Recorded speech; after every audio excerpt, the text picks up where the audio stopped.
시입니다. 하나님께서 이사야 선지자를 통해서 한 시를 들려주십니다. 포도원에 이스라엘 민족을 포도원에 비유한 그런 시이에요.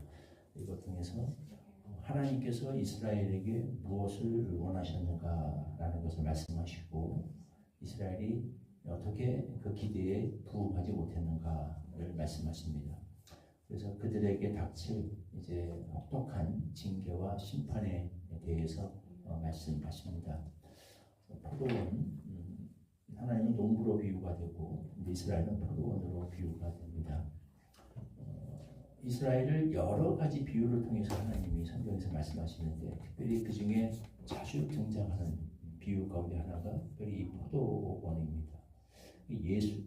하나님도 이렇게 비유하셨고 예수님도 제자들에게 포도나무, 포도원 이것을 비유로 드셔서 이스라엘 백성들 또 제자들, 예수님의 제자들 이들을 여러 차례 이렇게 설명하셨습니다. 그들이 어떤 존재가 되어야 하고 그들이 무엇을 하나님께서 그들에게 예수님께서 그들에게 무엇을 바라시는가라는 것을 말씀하셨습니다. 명확해지죠. 뭘 원하는가. 열매인 본문 가운데 명확하게 하나님께서는 좋은 열매 맺기를 바라셨다, 원하셨다라고 말씀하십니다. 예수님도 말씀하셨죠. 가서 열매를 많이 맺게 하기 위하여 너희를 불렀다. 너희가 내 안에 거하면 많은 열매를 맺게 될 것이다.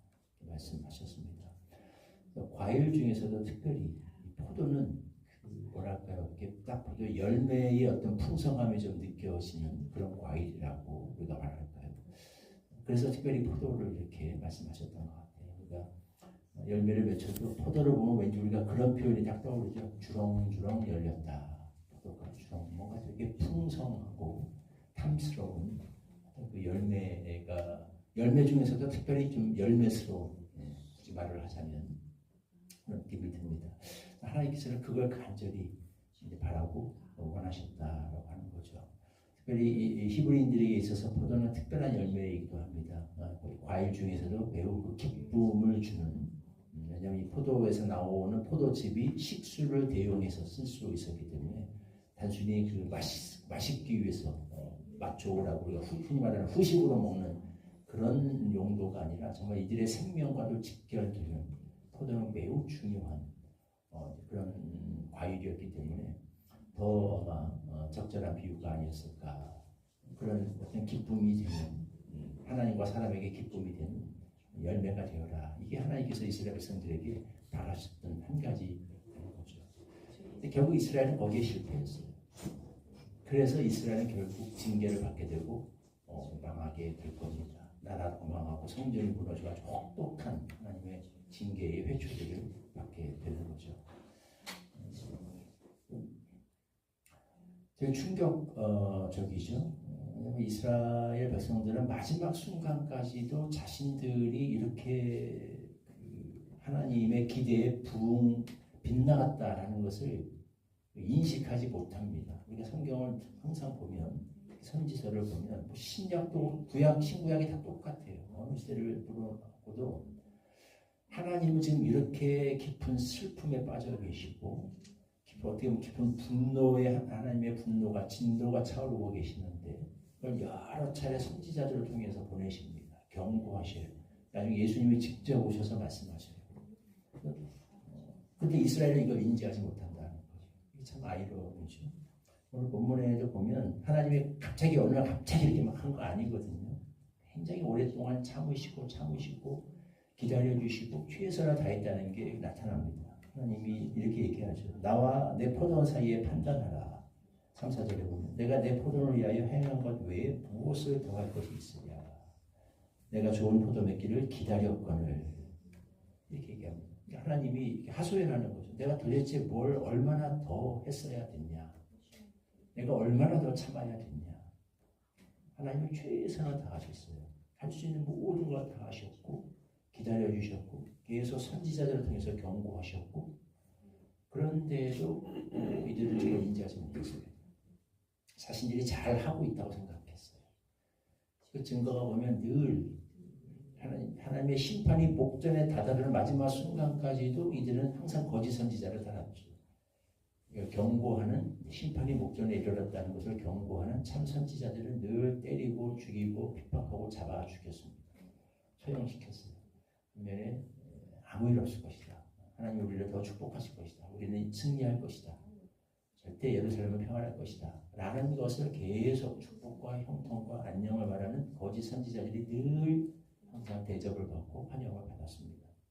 구약 솔로몬 성전이 무너질 때도 그랬고 예수님이 오셨을 때도 그랬죠. 예수님이 감람산에서 성전을 바라보시면서 우셨습니다.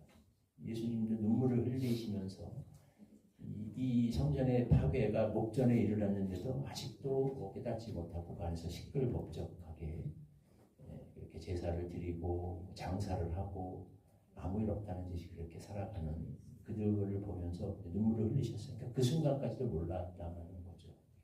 이거 보면 뭔가 크게 문제가 있는 겁니다. 왜 그런가 도대체 원인이 뭔가. 두 가지를 말씀하시죠. 첫째는 하나님이 바라시는 열매가 뭔가에 대해서 하나님 말씀하십니다. 하나님이 생각하고 맺기를 바라시는 하나님이 그들에게 원하시는 열매와 그들이 하나님이 자신들에게 원한다고 생각하는 것이 뭔가 다르다.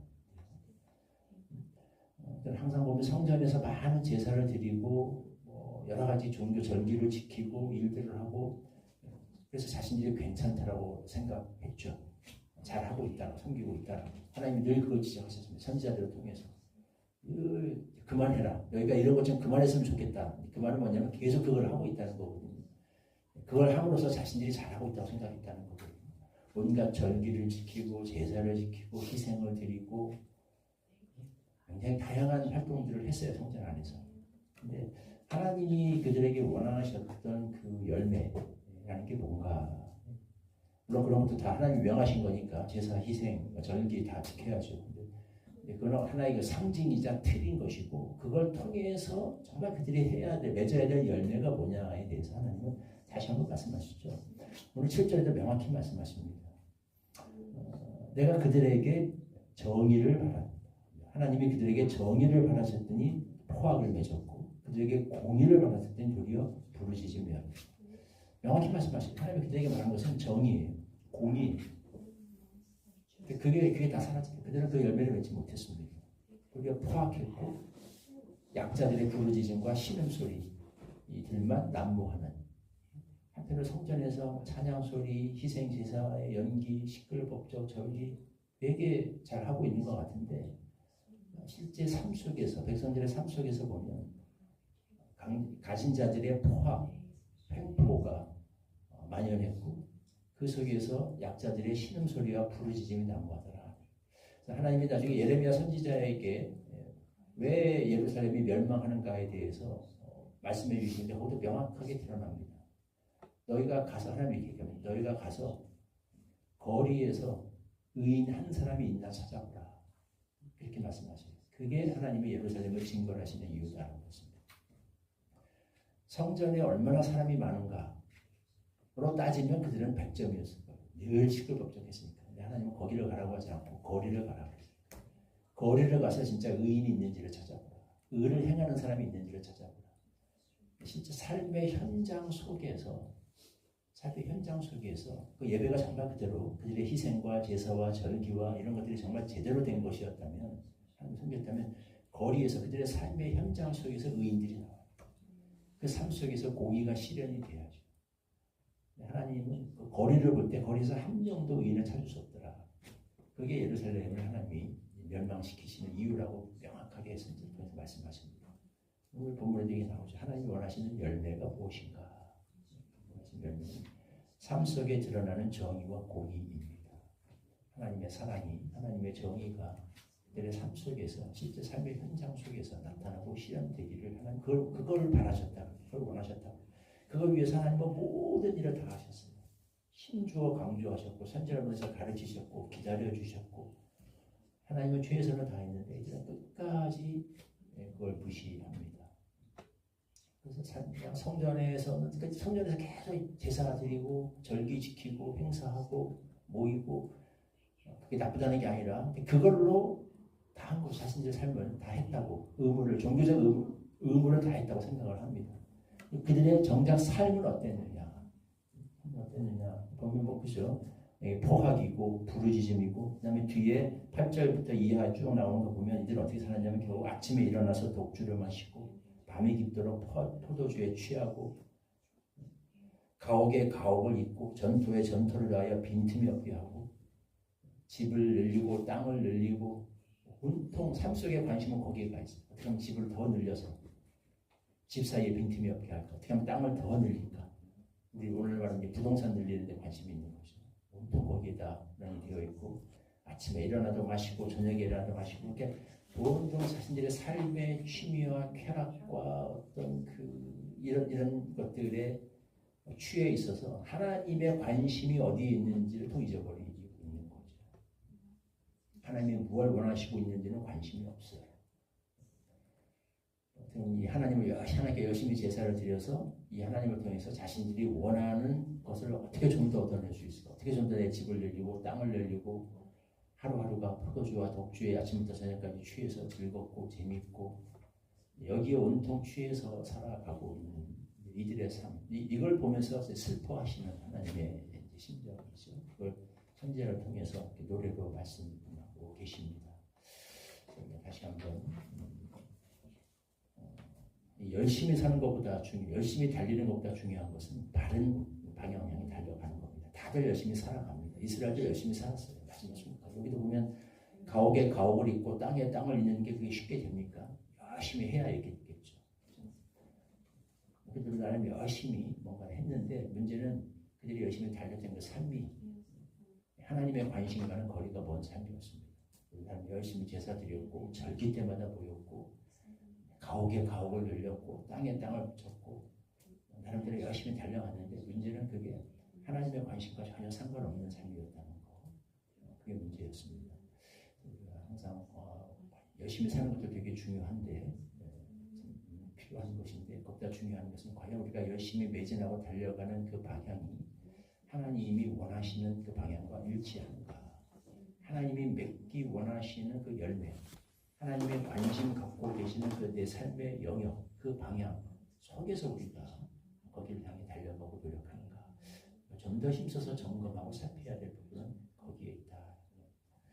하나님 우리에게 정의를 바라십니다. 우리에게 공의를 바라십니다. 우리의 삶에 모여서 예배드리는 것 굉장히 중요하죠. 모든 건 여기서부터 시작되니까 당연히 우리는 모이기를 힘써야 하고 열심히 기도하고 예배 드려야 합니다. 찬양해야 됩니다.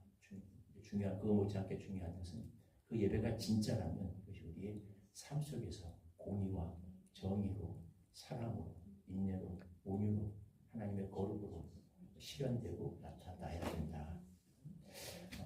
이 하나님의 관심이 또한 우리의 관심이 되고 이 하나님의 소원이 우리의 소망과 기도가 되기를 바랍니다.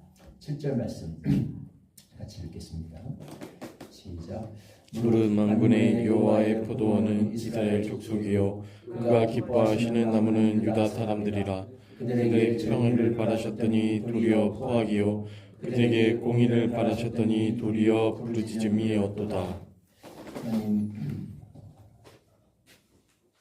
우리가 무엇이간데 하나님께서 우리를 기뻐하시는 나무다 이렇게 말씀하시는지요. 이스라엘은 그런 하나님의 기뻐하심과 많은 은혜를 받고도 하나님이 그들에게 무엇을 원하시는지를 잊어버렸습니다. 하나님이 원하셨던 정의와 공의의 열매를 맺지 못하고 포악과 부르짖음만이 난무한 그런 공동체가 되어 하나님의 징계를 받고 말았습니다.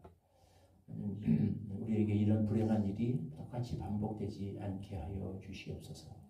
하나님의 관심이 어디에 있고 하나님이 우리를 통하여 이루기 원하시는 일과 맺기 원하시는 열매가 어디에 있는지 이것을 잃지 않고 여기에 우리의 관심과 소원을 일치시킬 수 있는 그런 은혜를 우리에게 허락하여 주시옵소서. 우리가 하나님을 열심히 예배하게 도와주옵시고 이 열매가 이 예배가 의식에서 끝나지 아니하고 우리의 삶의 현장으로 이어져서 그곳에서 공의와 정의와 사랑과 온유와 인애와 거룩의 열매로 나타나는 그런 은혜를 우리에게 허락하여 주시옵소서. 예수님의 이름으로 기도하옵나이다. 아멘. 279장 1절 보시고 주님 가르쳐 주신 기도로 기도하겠습니다.